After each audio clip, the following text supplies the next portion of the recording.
Palavra da Verdade, com Hernandes Dias Lopes. Meus amados, nós vamos abrir a palavra de Deus no Salmo 126. Salmo 126.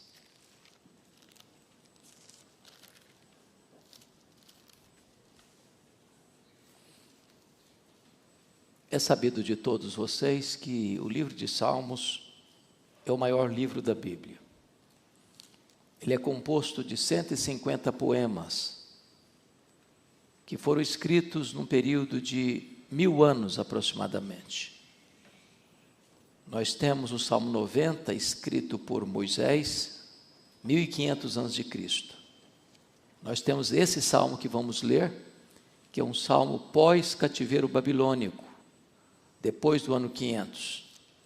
Então, esse livro foi composto num período muito longo, por vários escritores, Davi, Asaf, os filhos de Coré, Moisés, Salomão e outros escritores. Muitos desses poemas são anônimos, como esse que nós vamos ler. Não sabemos quem o escreveu. Esses poemas foram reunidos em 5 livros básicos, de 1 ao 41, o primeiro livro, Salmo 42 ao 72, o segundo livro, Salmo 73 ao 89, o terceiro livro, Salmo 90 ao 106, o quarto livro, e o Salmo 107 ao 150, o quinto livro do Saltério. Esse salmo está incluído dentro de um outro bloco de salmos, chamado Salmos de Romagem, que vai do Salmo 120 ao 134. Eram salmos cantados quando eles subiam para adoração nas festas de Jerusalém. Este salmo é um salmo pós-cativeiro, e eu peço então que você acompanhe comigo essa leitura, e após a leitura mantenha a sua Bíblia aberta para considerarmos juntos esta passagem. Está escrito: quando o Senhor restaurou a sorte de Sião, ficamos como quem sonha.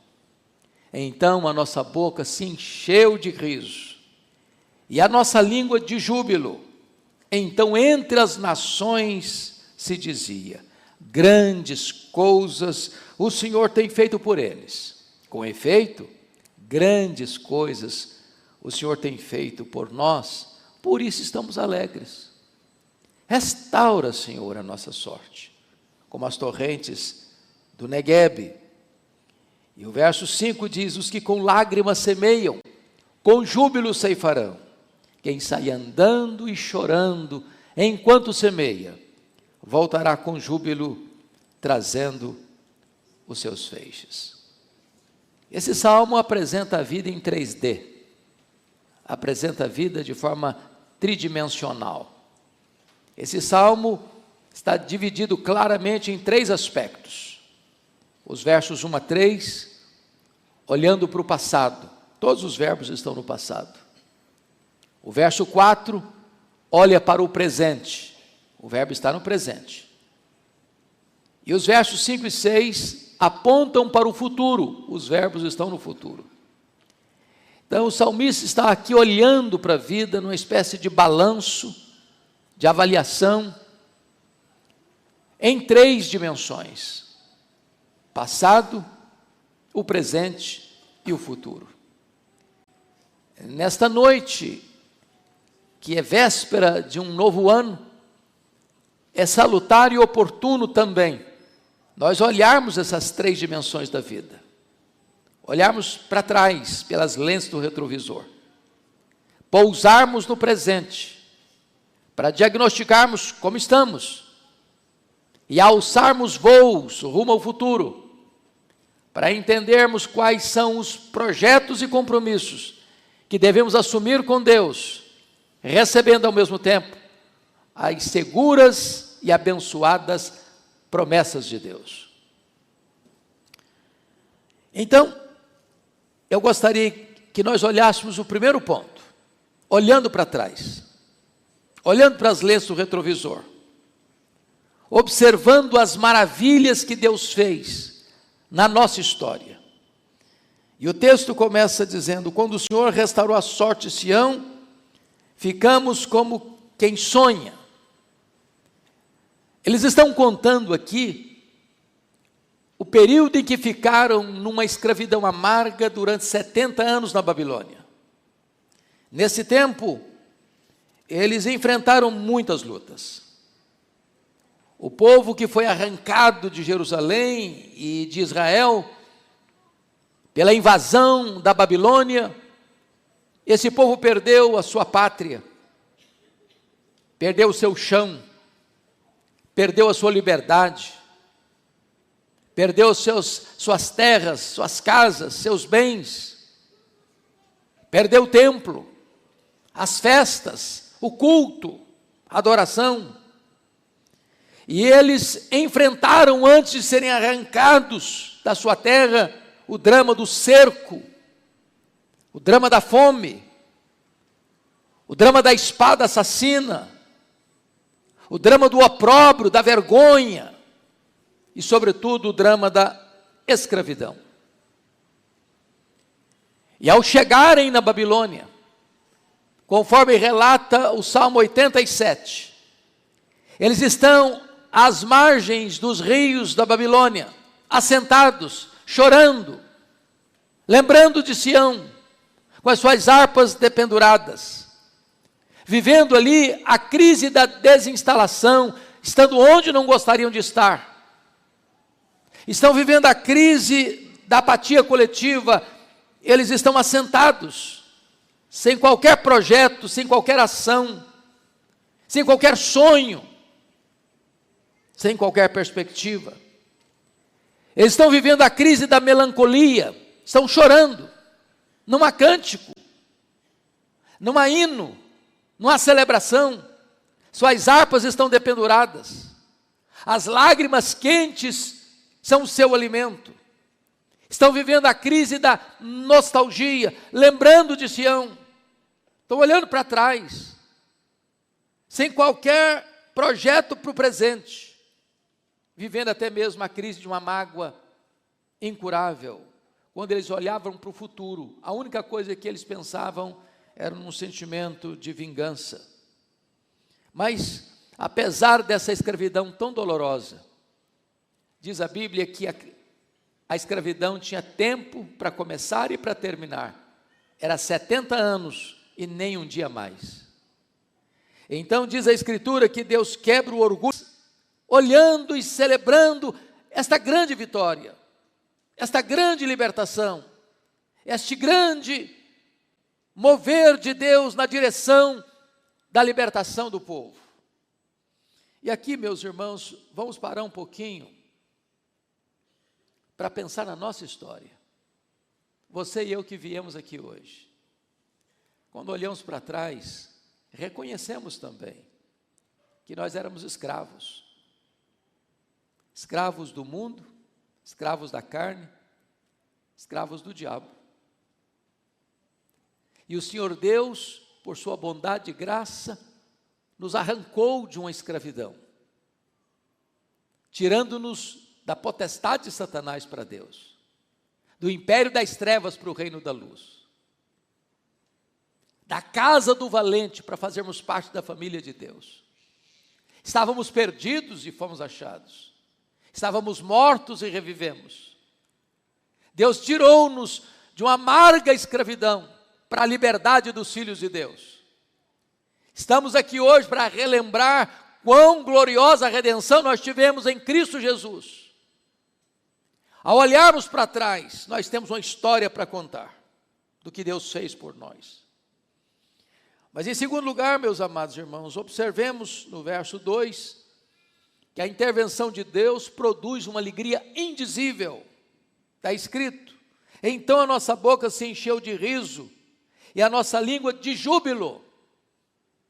Hoje estamos aqui porque somos um povo feliz, alegre. Não há murmuração, não há lamúria, não há pesar, não há culpa, não há desespero, não há medo. Deus pôs um cântico de louvor nos nossos lábios. Viemos aqui hoje para declarar para a cidade de Vitória, para o estado do Espírito Santo, para o Brasil, para o mundo, que nós éramos escravos, mas hoje somos livres. Nós estávamos perdidos, mas fomos encontrados. Nós estávamos mortos e recebemos vida. Nós temos a marca do Cordeiro, nós temos o selo do Espírito Santo, nós somos o povo de Deus, a família de Deus, e Deus mesmo colocou no nosso coração este brado de vitória, este hino de louvor, este cântico de gratidão pela grande redenção que temos. Mas em terceiro lugar, a intervenção de Deus na nossa vida produz um profundo impacto na vida das outras pessoas, porque o verso 2, na parte B, está escrito: então entre as nações se dizia, grandes coisas o Senhor tem feito por eles. Oh, amados irmãos, que coisa maravilhosa é quando alguém que conheceu o nosso passado e agora conhece o nosso presente e é testemunha do milagre que ocorreu na nossa vida.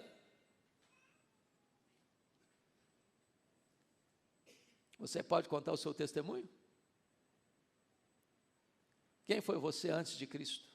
Como é que você andava? E quando as pessoas sabem do milagre que ocorreu na nossa história, como éramos e quem somos, o milagre da conversão, gente que estava perdida, gente que estava misturada e mergulhada no caudal do pecado, dos vícios, das mazelas deste mundo. E de repente, Deus mudou a nossa história. Deus limpou os nossos lábios. Deus purificou o nosso coração.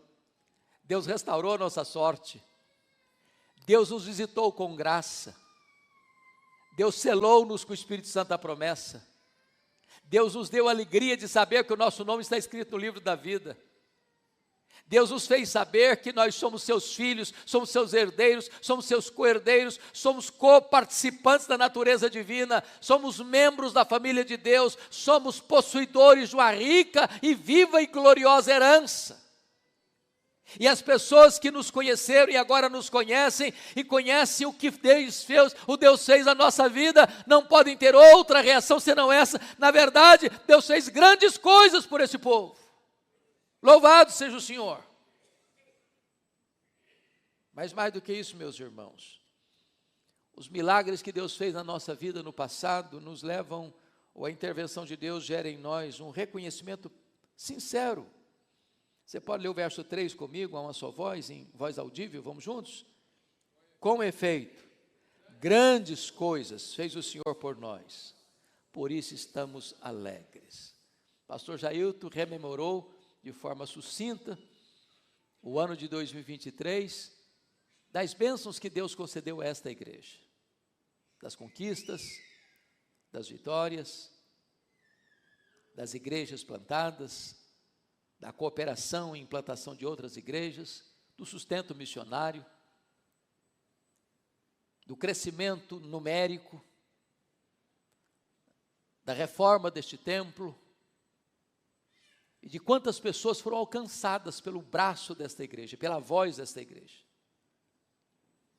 Meus amados irmãos, o sentimento que tem que existir no nosso coração, nesta última noite, no apagar das luzes deste ano, tem que ser este sentimento de profunda gratidão. Com efeito, grandes coisas fez o Senhor por nós. Você tem alguma dúvida disso? Do que Deus fez na sua vida, do que Deus faz na sua vida? O simples fato de você e eu termos saído de casa, estarmos aqui, é uma evidência eloquente do cuidado de Deus, da bênção de Deus. Como o pastor disse agora há pouco, quantas pessoas que gostariam de estar aqui hoje, neste culto, e não podem, por limitações muitas. Deus está preservando a sua vida, porque nele vivemos, nos movemos e existimos, Ele que nos dá vida, respiração e tudo mais.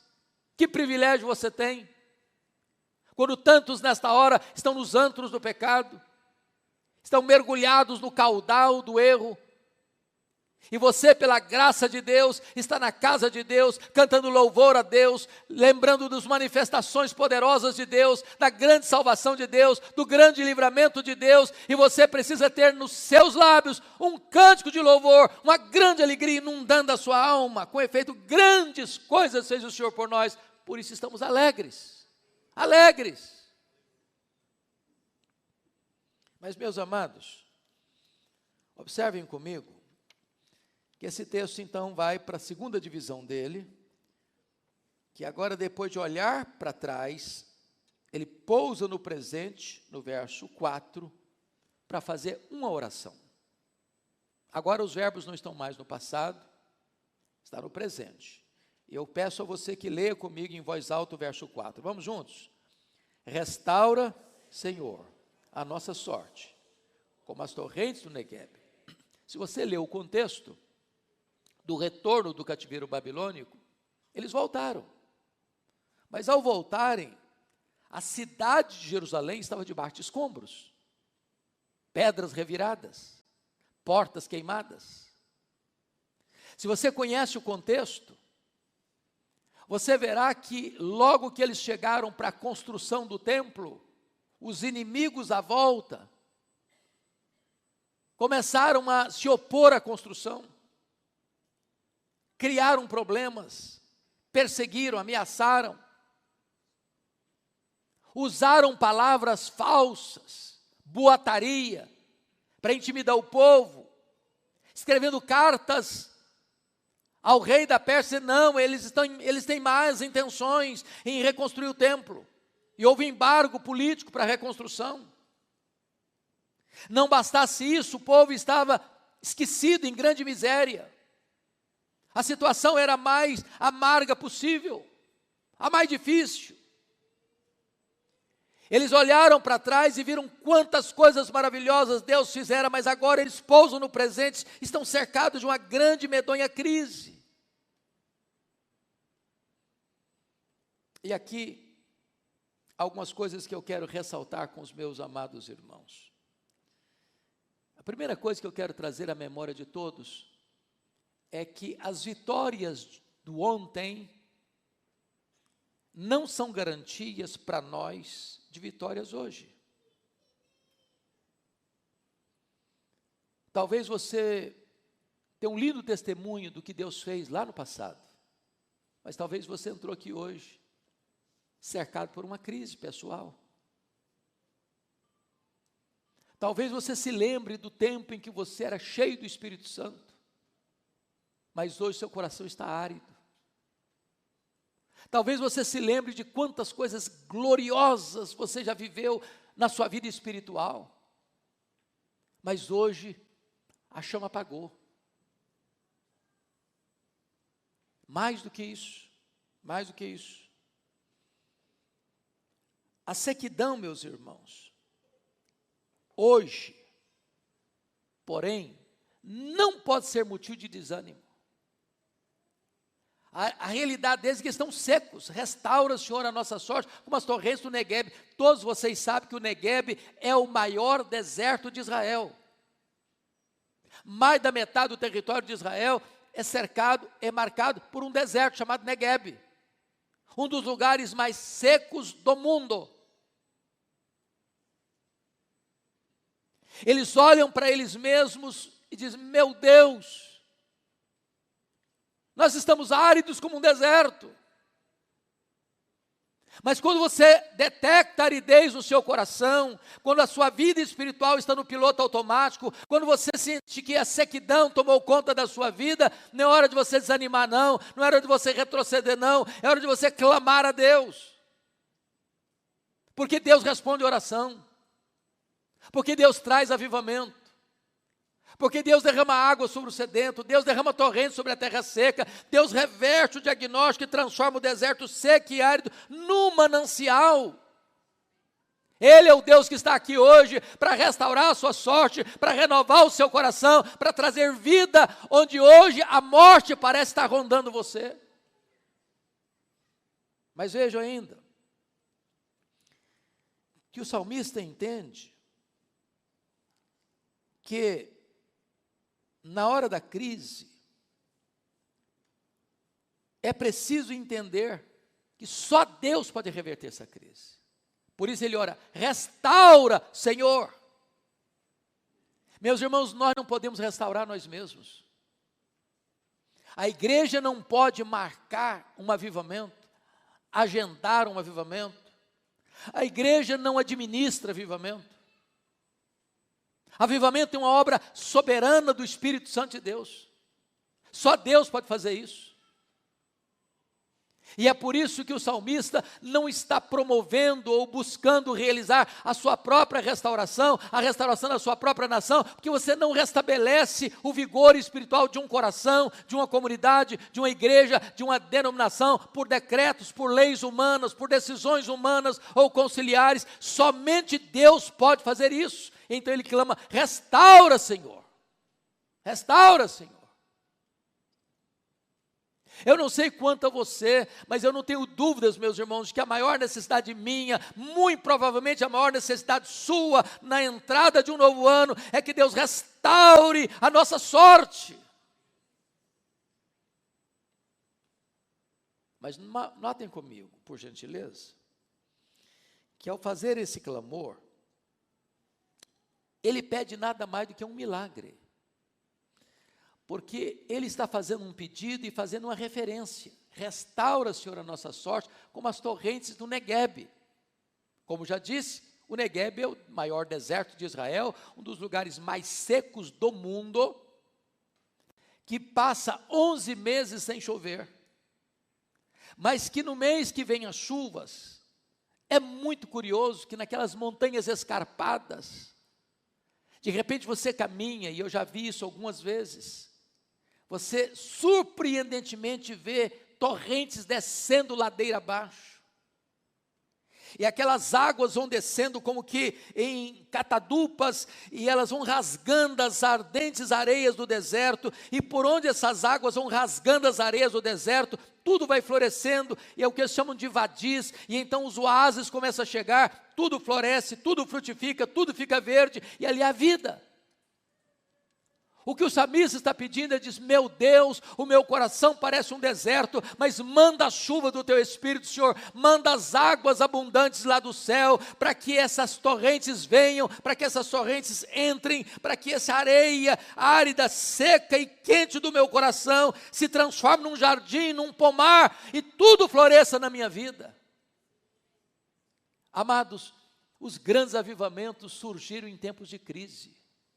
Em tempos de crise. Aliás, o avivamento só chega quando aquele que está precisando dele reconhece que precisa. Deus derrama água sobre o sedento. Quem está muito bem, como a igreja de Laodiceia, estou rica, abastada, não precisa de nada, não vai receber. Deus não vai mandar água para aquele que acha que não tem sede, que não precisa. Mas se nesta noite você quer entrar no novo ano, reconhecendo que você carece da graça de Deus, precisa da plenitude do Espírito Santo, você não quer continuar a vida na mesmice, no marasmo, na sequidão, sem fruto, sem verdor, sem beleza, sem plenitude do Espírito Santo, hoje você pode clamar, porque o Deus que atendeu aquele clamor é o Deus que está aqui hoje e pode atender o clamor do seu coração. Mas notem comigo, agora, que o salmista vai para a terceira dimensão da vida, nos versos 5 e 6. E esse verso 5 e 6 aparece para nós de duas formas. Aqui há a angústia do semeador e aqui há a alegria do ceifeiro. Veja comigo, verso 5, os que com lágrimas semeiam, com júbilo ceifarão, quem sai andando e chorando enquanto semeia, voltará com júbilo trazendo seus feixes. Então vamos pegar a parte A do versículo 5 e a parte A do versículo 6, os que com lágrimas semeiam, quem sai andando e chorando enquanto semeia. A semeadura às vezes é com angústia. Porque o semeador, ele não administra o tempo. Até hoje nós estamos vivendo uma seca severa no estado do Espírito Santo. Eu estive no norte do estado agora, é uma região que depende basicamente da cultura, da cafeicultura, e meses de novembro e dezembro, a seca foi severa, temperaturas altíssimas, mesmo com a chuva, se estima que vai se perder 30% do produto, e o temor é que se não chovesse, perderia 100% do produto, e perderia também o vigor da lavoura para a próxima colheita, do ano de 2024, 25. Por quê? Porque o lavrador, o agricultor, aquele que semeia, ele não administra isso, ele não domina o tempo, ele precisa da chuva, ele depende da chuva, ele semeia na expectativa de que vai chover, porque se não chover, a semente que ele lançou na terra vai morrer no vento da terra. Às vezes a semente que ele semeia é a que ele precisa comer para sobreviver. Às vezes o ambiente é hostil, às vezes o tempo é hostil, às vezes os riscos da semeadura são grandes, as pragas que comem a semente, ou as ervas daninhas que competem com a semente, ou as pedras, ou os espinhos, ou os homens que pisam. A semeadura é difícil. Mas ele não está semeando trigo, ele não está semeando soja, ele não está semeando cevada, ele não está semeando produtos agrícolas, ele está semeando a palavra de Deus, ele é um semeador. E enfrenta a resistência dos elementos naturais, dos espinhos e das pedras, enfrenta a resistência dos animais, das aves que comem, enfrenta a resistência dos homens que pisam. Enfrenta a resistência do maligno que tenta roubar a semente do coração, mas a igreja vai semear, chorando e andando, e chorando e semeando, ela vai continuar o seu trabalho, apesar da oposição do mundo, apesar da oposição do diabo, apesar da oposição dos homens, ela vai continuar semeando. Talvez, molhando o chão duro com as suas lágrimas. Talvez, conhecendo o evangelismo das lágrimas. Aliás, talvez um dos nossos problemas é que nós semeamos com os olhos enxutos demais. Me faz lembrar, pastor Jailton, de William Buff, o homem que fundou o Exército da Salvação. Ele mandou alguns missionários para o campo, e alguns dos missionários escreveram para ele: pode nos tirar daqui. O ambiente é hostil, a região é inóspita, a reação do povo é zero, e não temos logrado nenhum êxito nesse campo. Vamos para um outro campo que aqui não funciona. Já experimentamos todos os métodos, nenhum método funcionou. William Buff escreve de volta para eles assim: se vocês já experimentaram todos os métodos, experimentem agora, então, chorar. Experimentem chorar.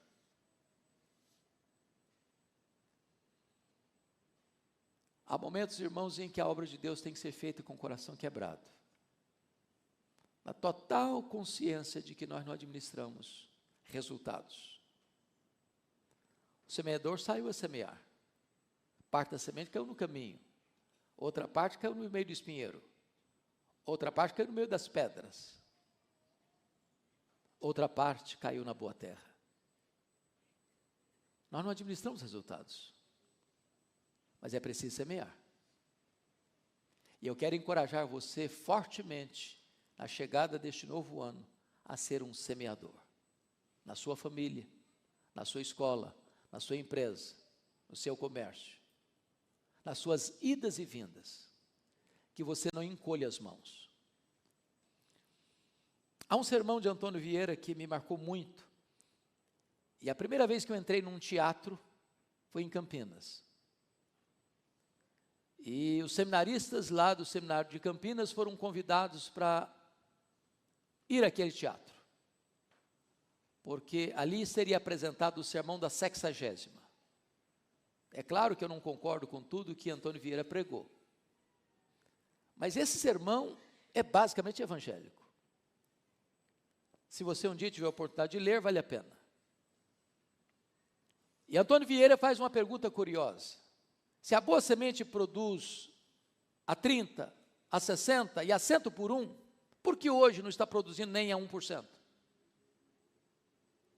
Se você multiplicar os sermões hoje pregados no mundo todo, provavelmente não dá uma conversão por sermão. E aí pergunta, por quê?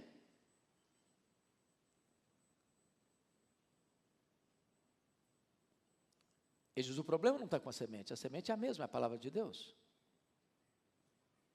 O problema não está com Deus, porque Deus tem o mesmo poder. O problema não está no solo, porque o solo sempre foi solo, com as suas hostilidades. Ele diz, o problema está no semeador. O semeador não saiu semeando com a boca, saiu semeando com as mãos. O problema é que os homens escutam de nós belas palavras, mas não veem em nós obras de poder. Não basta apenas pregar aos ouvidos, precisamos também pregar aos olhos. O semeador saiu a semear. Ele lançou os pés no chão, ele lançou a semente com as suas mãos, e ele regou o solo com as suas lágrimas. Às vezes falamos e falamos e falamos e falamos, mas nem o nosso coração está quebrantado. E eu quero encorajar fortemente você, neste ano, a experimentar o evangelismo das lágrimas. Mas se nós temos um semeador angustiado no texto, que ele sai andando e chorando, enquanto trabalha, ele não espera as lágrimas secarem para continuar semeando, não. Ele continua semeando enquanto as lágrimas estão pingando. Não espere resolver os problemas para fazer a obra de Deus, não. Faça a obra de Deus no meio dos problemas. Não espere ficar curado para começar a trabalhar, não. Trabalhe enquanto está doente mesmo. O apóstolo Paulo estava doente e trabalhava. O apóstolo Paulo era preso e trabalhava entre algemas. Não são as circunstâncias que determinam a vida de um semeador, é o compromisso dele com Deus, em qualquer circunstância, em qualquer lugar, ele está semeando, ainda que com lágrimas. Mas agora, vem o ceifeiro alegre. Confira comigo, por favor, os versos 5 e 6, agora a parte B. Vamos ler a parte B do versículo 5. Com júbilo, comigo? Com júbilo ceifarão. Vamos ler o versículo 6 da parte B? Voltará com júbilo, trazendo seus feixes. Aqui é uma promessa. Aqui é uma promessa. Quem faz essa promessa? O próprio Deus. Deus dará os frutos do seu trabalho. Deus dará a você experiências do que Ele pode fazer. Isso é maravilhoso, meus irmãos, porque eu preciso crer que esta palavra é viva e poderosa. Se você abrir a sua boca, há poder nesta palavra. O Evangelho é o poder de Deus para a salvação de todo aquele que crê. Então, abra a sua boca. Às vezes, uma frase só, às vezes, um versículo só. Você não precisa ser um grande pregador, você não precisa ser um grande expositor, você não precisa ser um grande teólogo, não. Abra a sua boca dentro daquilo que você tem, daquilo que você conhece, e você vai perceber que o que falta para nós, às vezes, não é apenas mais conhecimento, mas, sobretudo, paixão para transmitir o que nós já sabemos. Talvez as pessoas mais frutíferas no reino de Deus conhecem menos do que você conhece. Mas tudo que elas conhecem, elas tornam conhecido das pessoas. Me permita só um exemplo para encerrar. Há muitos anos, pastor Jailton, eu estava pregando aqui em Vitória, numa reunião familiar, de um grupo familiar. E enquanto pregava, uma mulher chorava muito, muito mesmo. E aquilo me incomodou bastante. E depois que eu terminei de pregar, eu fui conversar com aquela senhora. Eu disse, por que a senhora está chorando? Ela me disse assim, pastor Hernandes, o diabo destruiu a minha vida. Achei a frase muito forte. E perguntei, mas o que a senhora quer dizer com isto? Ela me respondeu, eu tinha uma família. Meu marido, meus 2 filhos, morávamos num bom apartamento, um bom salário, mas não tinha paz na nossa casa. E ela me disse, um dia eu acordei muito assustada com o grito dos meus filhos. Eu pulei da cama, e meu marido não estava do meu lado. Eu corri na direção do quarto, a porta estava trancada. Eu bati a porta não se abriu. Eu arrombei a porta, me deparei com um quadro horrível. O meu marido estava apunhalando os nossos filhos. E eu entrei no quarto, ele enterrou o punhal no seu próprio peito e caiu sem vida sobre os corpos ensanguentados dos meus filhos. Ela me disse, pastor, eu levei toda a minha família para o cemitério. O diabo destruiu a minha vida. Eu falei para aquela mulher, pastor, naquela hora de tanta angústia, eu confesso que eu não tinha escutado ainda uma história tão triste, tão dramática, tão dolorosa. Falei de Jesus para ela. Mas não fiquei sabendo do resultado. Nunca mais a vi. Nunca mais. Até que, há uns 4 anos, salvo o melhor juízo, estávamos numa equipe aqui da primeira igreja, distribuindo o livretinho que está lá no parapeito, que pode levar, não pode, pastor? Pode levar, gratuitamente. Estávamos distribuindo cada dia aqui perto da rua 7, centro de São Paulo, no centro de Vitória. E eu estou indo, distribuindo, e uma senhora, de longe me avista, e chama pelo meu nome. E quando ela chegou perto, me fez uma pergunta complicadíssima, que nunca se pode fazer a um pastor. O senhor está lembrado de mim? Nunca faça essa pergunta a um pastor, porque você vai constrangê-lo. Eu olhei e disse, eu não estou sabendo quem é a senhora. Ela me disse, eu sou aquela mulher que contou aquela dramática história para o senhor. Eu quero dizer para o senhor que aquela palavra entrou no meu coração. E eu sou uma mulher convertida. E Jesus mudou minha história. E Jesus me deu salvação. Jesus restaurou minha sorte. Hoje eu sou uma mulher feliz. Hoje eu tenho vida eterna. Hoje a minha história mudou. Você pode semear com lágrimas, mas você tem a garantia e a promessa de que você voltará com júbilo, trazendo os seus feixes. Abra sua boca, fale de Jesus. Não é o seu argumento, não é a sua eloquência, não é o seu método, é o poder da palavra de Deus, que pode pegar uma pessoa mais arrebentada pelas realidades duras da vida e transformar a história dela, e mudar a história dela, e colocar na boca dela um cântico de louvor, em vez de um lamento de tristeza. Que Deus abençoe a nossa amada igreja, e que em 2024, esta igreja possa semear, na certeza de que a colheita virá, com grande fartura, e com grande alegria.